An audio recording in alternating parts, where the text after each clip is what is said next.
Prions le Seigneur. Dieu Tout-Puissant, nous te disons merci pour cette grande fête. Pour nous les chrétiens, aujourd'hui que nous commémorons la mort et la résurrection de notre Seigneur Jésus-Christ. Merci pour cette puissance qui a ressuscité Christ d'entre les morts, qui agit en nous tous. Et que le Saint-Esprit nous illumine dans cette parole aujourd'hui, dans le nom de Jésus-Christ. Amen. Peuple de Dieu, pendant ces temps où environ 4 milliards de la population du monde est en confinement, et c'est la première fois dans l'histoire chrétienne que la fête de Pâques n'est pas célébrée. Nous allons lire dans l'Évangile selon Jean, chapitre 20, versets 19 à 29. Le thème de ce matin, de ce dimanche de Pâques, alors que nous sommes en confinement, c'est l'épreuve convaincante de la résurrection du Christ. Lisons la Bible.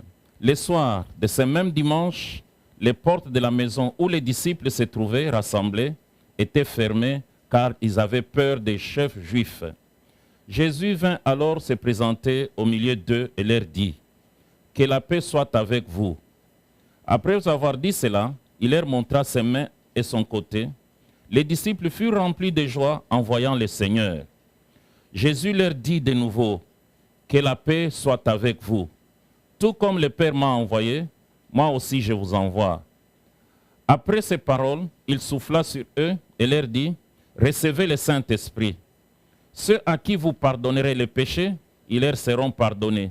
Ceux à qui vous les retiendrez, leur seront retenus. » Thomas, appelé Didyme, l'un des 12, n'était pas avec eux lorsque Jésus vint.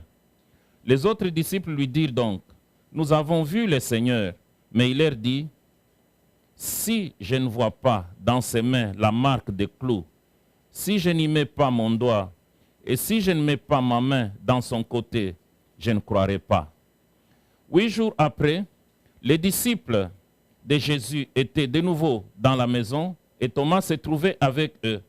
Jésus vint alors que les portes étaient fermées, s'étint au milieu d'eux et dit : « Que la paix soit avec vous. » Puis il dit à Thomas : « Avance ton doigt ici et regarde mes mains. Avance aussi ta main et mets la main dans mon côté. Ne sois pas incrédule, mais crois. » Thomas lui répondit : « Mon Seigneur et mon Dieu. » Jésus lui dit : « Parce que tu m'as vu, tu as cru. Heureux ceux qui n'ont pas vu et qui ont cru. » Amen. C'est le soir de la résurrection de notre Seigneur Jésus-Christ, le premier jour de la semaine. Ce jour allait devenir le jour de leur réjouissance. Cette journée incroyable va changer la façon dont ils voient tout. C'était un nouveau jour pour l'adoration et les souvenirs. Ce jour, ce dimanche de la résurrection du Seigneur Jésus-Christ, va devenir dans l'histoire chrétienne le jour du Seigneur. Ce n'est pas le sabbat, mais le jour du Seigneur. Ce n'est pas un samedi, mais un dimanche, le jour du Seigneur. Et toute la chrétienté va continuer à appeler ce dimanche le jour du Seigneur. Ce premier jour de la semaine est devenu le jour de la division de l'histoire, le jour où Dieu a révélé sa puissance d'une manière indubitable. La résurrection du Seigneur Jésus, Christ d'entre les morts, est un fait historique d'une importance capitale. Dans l'Évangile et le christianisme, c'est plus important qu'aucun autre fait. Elle est tellement importante que les 4 évangiles, Matthieu, Marc, Luc et Jean, en parlent. Et ces 4 évangiles nous rendent compte de ces faits et fournissent beaucoup de preuves de la résurrection, des preuves convaincantes de la résurrection du Seigneur d'entre les morts après les 3 jours passés dans les tombeaux. Les 3 jours sont la preuve de la réalité de la mort de Jésus. Après la résurrection, le Seigneur est resté 40 jours avec ses disciples pour leur apporter les preuves sûres, les preuves convaincantes de sa résurrection. C'est ce que nous lisons dans Actes chapitre 1, verset 3. Ce fait est important que même Paul, en parle dans 1 Corinthiens 15. Frères et sœurs, la résurrection du Seigneur Jésus-Christ est d'une importance capitale pour le christianisme. Cela signifie que Dieu est satisfait du sacrifice pour les péchés que Christ a offert. Cela signifie qu'il a vaincu la mort, non seulement pour lui-même, mais pour nous tous qui avons mis notre foi en lui. Dans sa résurrection se trouve aussi notre résurrection.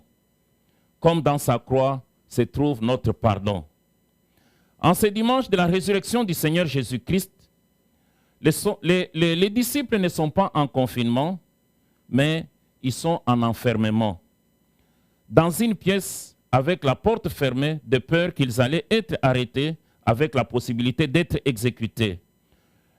La même manière que ceux qui étaient arrivés à leur maître, le Seigneur Jésus-Christ.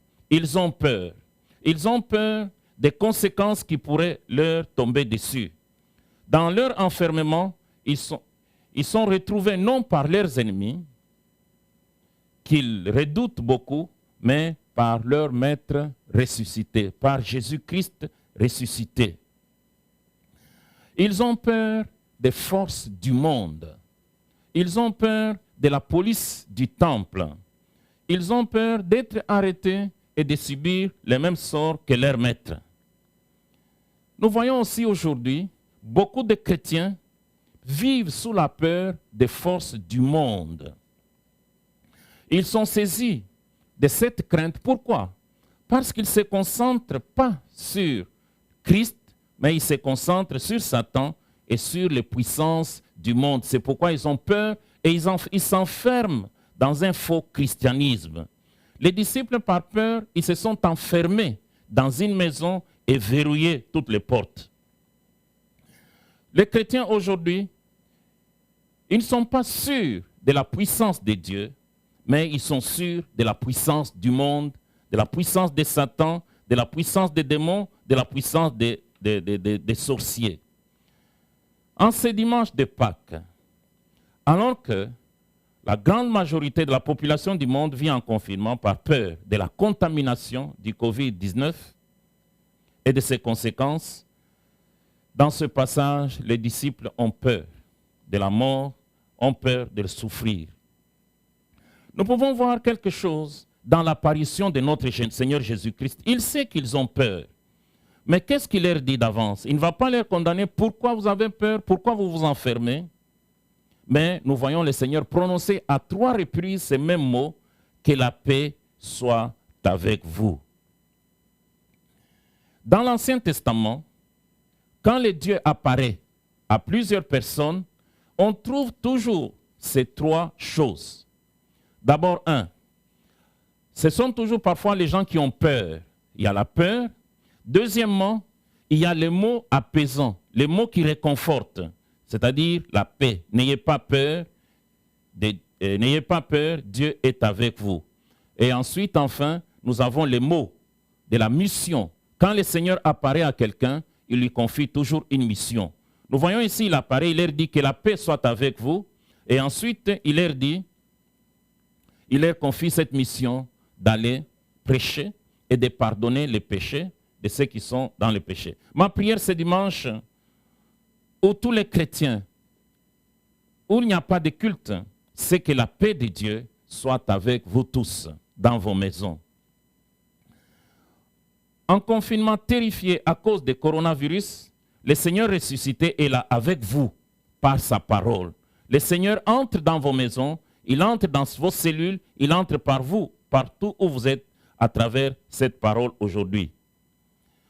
Et les disciples, nous voyons leur peur, leur tristesse se transforme en joie quand ils voient le Christ ressuscité au milieu d'eux.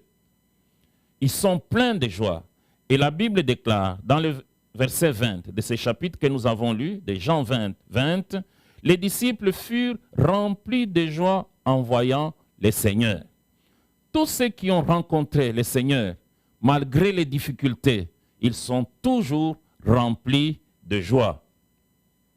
Frères et sœurs, si quelqu'un prétend être chrétien et malgré les difficultés de la vie, il a peur, il est en insécurité, c'est qu'il n'a pas rencontré le Christ ressuscité.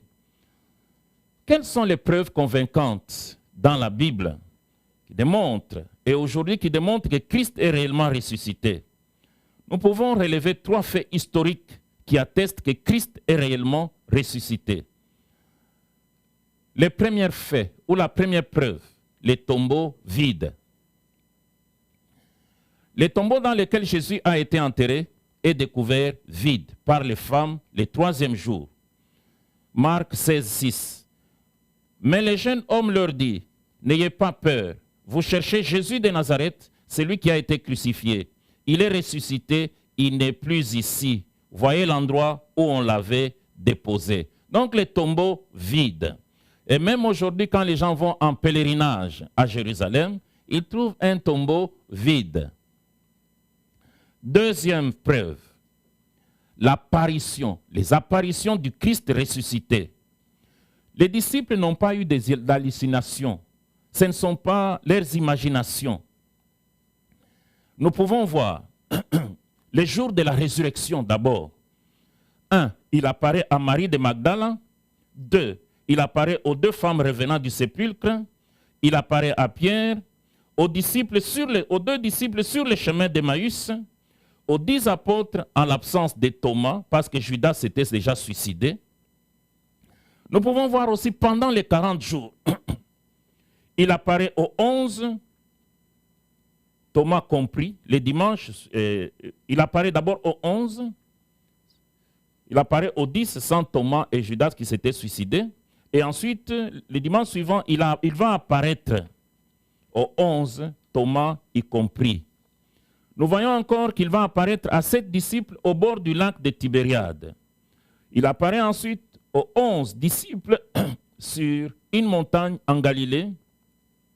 Il va apparaître encore à plus de 500 frères à la fois, selon 1 Corinthiens 15, 6. Il apparaît à Jacques, le frère du Seigneur, dans 1 Corinthiens 15, 7. Il apparaît aux apôtres et aux disciples sur le mont des Oliviers avant son ascension, avant de monter au ciel. Et toujours d'autres preuves après son élévation dans les ciels, après qu'il soit monté au ciel. Il apparaît à Étienne avant qu'il soit lapidé. Il apparaît à Saul de Tarse sur le chemin de Damas. Il apparaît à Jean sur l'île de Patmos. Et la prochaine apparition du Seigneur aura lieu lors de son retour pour venir chercher les siens. C'est alors que nous, moi et vous, nous le verrons tel qu'il est. Nous voyons aussi une autre preuve, à part les apparitions, c'est l'origine de la foi chrétienne.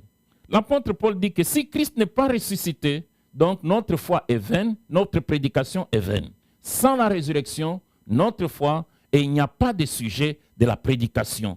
D'ailleurs, nous allons voir que le sujet de la prédication de tous les disciples, c'était la résurrection qu'ils enseignaient, qu'ils témoignaient, qu'ils prêchaient avec beaucoup de puissance. Ils n'ont pas enseigné la destruction des autels, ils n'ont pas enseigné tout ce que nous entendons ici, mais les disciples allaient et ils attestaient que Christ est réellement ressuscité. Frères et sœurs, quelles sont les implications? Bien sûr, Christ est ressuscité. Nous voyons toutes ces preuves. Mais quelles sont les implications dans notre vie? La première implication, la résurrection prouve que ce que Jésus disait de lui-même est vrai quand il proclamait être Dieu. Deuxième implication, la résurrection montre la validité du christianisme parce qu'il s'accorde avec les faits. Parce que Christ est ressuscité, c'est ça, vraiment la puissance du christianisme. Et troisième implication, qui est la dernière, la résurrection de Jésus nous donne de l'espoir pour la vie éternelle. Si Jésus est mort et ressuscité, nous n'avons plus à craindre la mort et la condamnation. La résurrection de Christ précède la nôtre. Comme il est ressuscité, un jour nous ressusciterons et nous aurons nous aussi des corps glorifiés comme lui. Voilà mes frères et sœurs en ce dimanche, où le monde entier commémore le Christ d'une manière particulière dans nos maisons, le message qui peut nous conforter alors que nous sommes en confinement, que la paix du Seigneur soit avec vous parce que Christ est réellement ressuscité. Amen.